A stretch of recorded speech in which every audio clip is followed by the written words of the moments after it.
All right, I want to start this lesson by giving all glory, honor, and praise to Yahweh, Bahashem, Yahweh Shai, Bahashem, Rekach, Wadash. Double honors to the elders and the apostles and teachers and wise men of great millstone that I learned this truth from through the spirit and power of Yahweh, Bahashem, Yahweh Shai. Salutation other to the elect. All right, I want to start this lesson in the book of Habakkuk, chapter 2, verse 3, and it reads, "For the vision is yet for an appointed time." What vision is it talking about? A vision of the end, a vision of the latter days, the latter times. It says, "For the vision is yet for an appointed time, but at the end it shall speak and not lie. Though it tarry, wait for it, because it will surely come and it will not tarry." So that vision that it's talking about is how in the latter times or the latter days, how this beast system that will be ruling, which is Mystery Babylon the Great, the daughter of Babylon, America, how they're going to try to advance their technocracy, how they're going to advance technology to the point where the mark of the beast, the RFID chip, is going to be administered to the small and great of the people, to where they can't buy or sell. You see? So technology is advancing day by day, and it's going to lead into the mark of the beast, the RFID microchip, which is a major prophecy that's for an appointed time, you see? So that's what Habakkuk, he saw. He saw a vision of the future, of that time that the Lord appointed for the latter days. Verse 4, it says, "Behold, his soul which is lifted up is not upright in him, but the just shall live by faith," or the just shall live by his faith, Salakia. And that him is talking about the son of perdition, the wicked, so-called white man, Esau, Edom. You see, his soul which is lifted up is not upright in him, you see. But the just shall live by his faith. You, so-called blacks, Hispanics, Native Americans, those that seek the Lord, those that turn from wickedness, those are the just, and they're going to live by faith in the Lord. Verse 5, it says, "Yea, also because he transgressed by wine," the so-called white man, he transgressed by wine, his doctrines, his philosophies that are of the world. Because Job 9:24 states that the earth is given into the hands of the wicked, you see. So he's running the earth right now, just about. He is a proud man, neither keepeth at home, you see. He doesn't stay in his territory. He goes and invades other territories by the what? Sword. He lives by the sword. That's his blessing that he was blessed with going back to Genesis. That's how he's going to live. It says, "Who enlarged his desire as hell and is as death and cannot be satisfied." You see? So that's what he does. He enlarges his desire as hell and is as death. You see, because where he goes, suffering, hell, and a lot of killing, death happens, and he can't be satisfied. He's not satisfied with blood. You see, it says, "But gather unto him all nations." You see, that's how America came about. "And heap it unto him all people." You see, that's why America's full of a conglomerate of nations. You see, you have just about every type of nation dwelling in Babylon, or the daughter of Babylon, America. You see? So the point is that this vision, or that the vision Habakkuk saw, was for an appointed time, which in the latter days, Babylon, the daughter of Babylon will be ruling America, which is also known as Babylon the Great, which will be ruling. And in those times, when times get very, very hard, which evils are going to continue to increase, this devil's going to continue to increase his technology and going to usher in that technocracy. You see, because technology is advancing rapidly, and it's going to lead to what?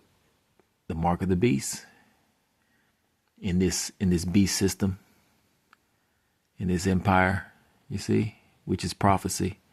So I'm going to play this video to give you an example of how far technology is advancing, or how rapidly technology is advancing. It says Little Caesars unveils new drone pizza delivery service in Texas. You see how this devil's advancing technology? You see? So eventually technology is going to take away a lot of jobs from people, and a lot of different businesses and organizations are going to replace people with robots. So let's play this video, Salakia, and then I'll get some more scriptures.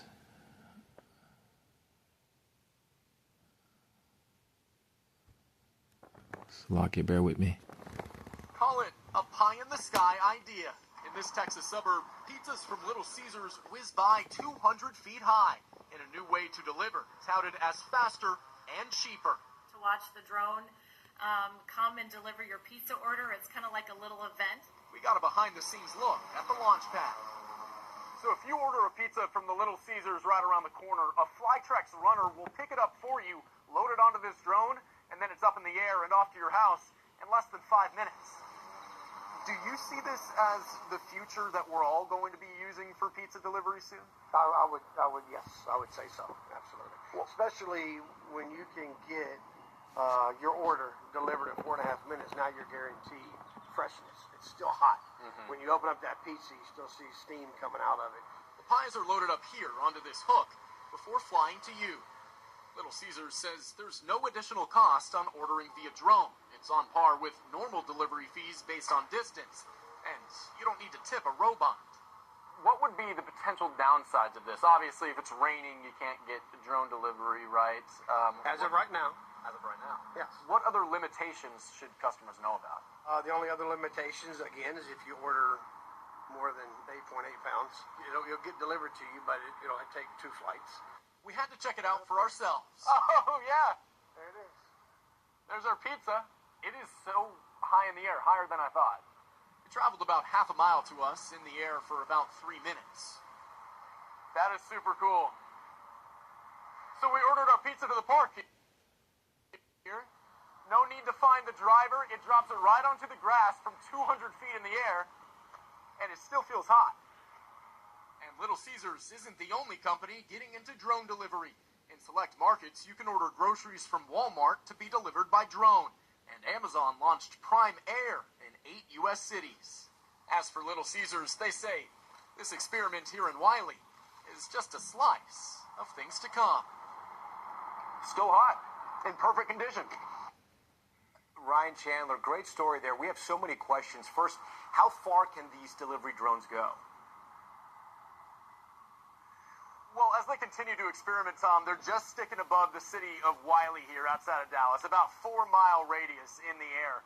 I think the bigger question, and what I've been hearing from people at this location, is how far should it go? This is certainly not a perfect system yet. Some people have safety concerns. What does it mean to drop hot food from the sky? Could that present any safety concerns?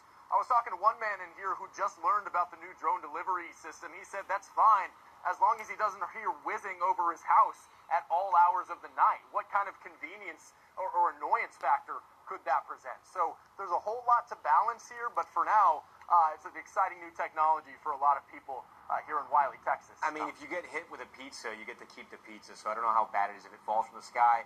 Ryan, I do want to ask you, 8 to 10 pounds, how many pizzas can that hold?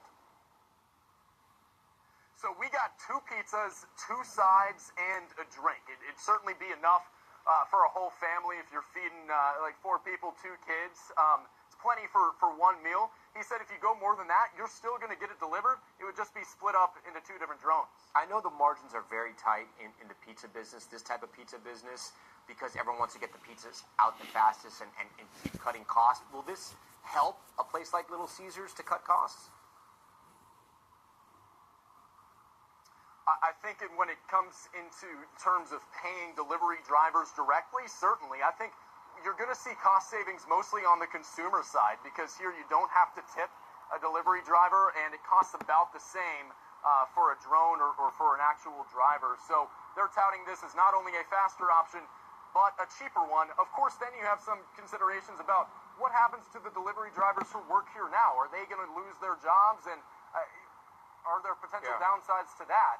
The economics of this, as we see how it plays out. I need you to be honest on this one. How many slices did you eat? Be honest. I had three. Al here, our producer, I believe had one, but we got three more. You want to get some more after this? No, he doesn't. That's all right. Ryan, great story. Thank you for that one. Just limiting ourselves today. We thank you for watching. And All right, and as you can see, the technocracy is advancing in this beast system. Technology is advancing just about everywhere, and eventually, that hour of temptation is gonna present itself to the world. Let's get that.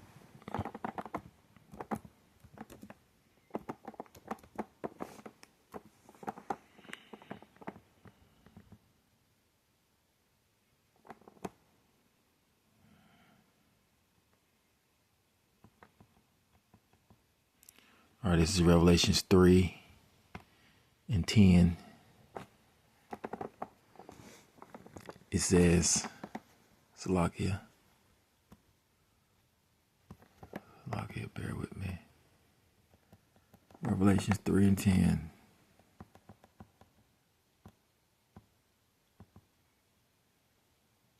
It says, because thou hast kept the word of my patience. And this is talking about the Israelites who kept in memory the knowledge and the fear of the Lord, his word, the word of God. It says, because thou hast kept the word of my patience, I will also keep thee from the hour of temptation, which shall come upon all the world to try them that dwell upon the earth. Which is talking about what? When the mark of the beast, the RFID microchip, is presented to people, because it's going to lead to control. You see, they're going to do away with physical cash eventually, and money is going to be digital, which is going to lead to more surveillance, more control over the people, which means you're not going to be able to what? Buy or sell with physical cash. You're not going to have control over your money. You're not going to be able to buy or sell unless you have the mark. You see? Or submit to this system, or bow the knee to the image of the beast. You see? So the elect, they're not going to bow their knee to what's coming. You see, because what's coming is a dark time. That hour of temptation is going to be all a part of that dark time, that evil time that's going to come upon the earth. All right, this is Ecclesiastes 12. Let's start at verse 1. It says, remember now thy creator in the days of thy youth, while the evil days come not. Because we're in the beginning of those evil days, but it's going to get very bad real soon. You see, gas prices are going up. They're hitting about $4. Well, they're averaging $4 a gallon for regular gas. You see, it says, nor the years draw near when thou shalt say, I have no pleasure in them. You see? So the Lord, he's also taking the spirit of mirth out of this place. The days are becoming shorter. Weekends are becoming shorter. You see, the holidays are becoming shorter. The Lord is hastening the times. He's speeding up the times. All right, it says, while the sun or the light or the moon or the stars be not darkened, nor the clouds return out of the rain. The day of the Lord, it says, in the day when the keepers of the house shall tremble. You see, because we're getting very, very close to the day of the Lord. It says, and the strong men shall bow themselves, and the grinders shall cease because they are few. You see, a lot of jobs are going to shut down. You see, and a lot of jobs are going to replace their employees with robots, and a lot of them are going to shut down also. It's going to be a job shortage, an even bigger job shortage, because a lot of companies are going to replace employees with robots anyway. It says, and those that look out the windows be not darkened. Yeah, a dark and evil time. It says, and the doors shall be shut in the streets, and when the sound of the grinding is low, and he shall rise up at the voice of a bird, and the daughters of music shall be brought low. So this is talking about a very dark and evil time, as this system, as this empire, as the daughter of Babylon begins to fall.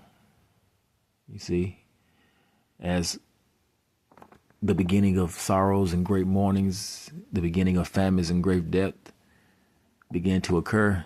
That's what that's talking about. In those times, that's what's going to happen. A very dark time.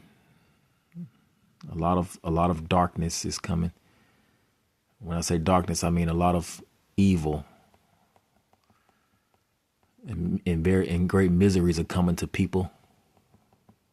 In those evil times, it says Salakia, verse 5, it says, also when they shall be afraid of that which is on high, and fears shall be in the way, and the almond tree shall flourish, and the grasshopper shall be a burden, and desire shall fail, because men go to his long home, and the mourners go about in the streets. You see, a very dark and miserable time is coming to the people that dwell upon the earth. You see, those evil days are rapidly approaching. So you Israelites out there, you better repent and turn to the Lord before it's too late. So I'll end the lesson here.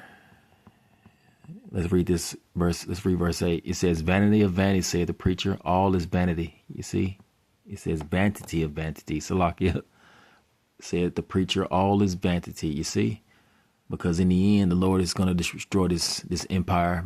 The daughter of Babylon is going to be destroyed by fire. Esau is the end of the world. He's ruling in these last days, and his end is going to bring about the beginning of Jacob's rule. You see.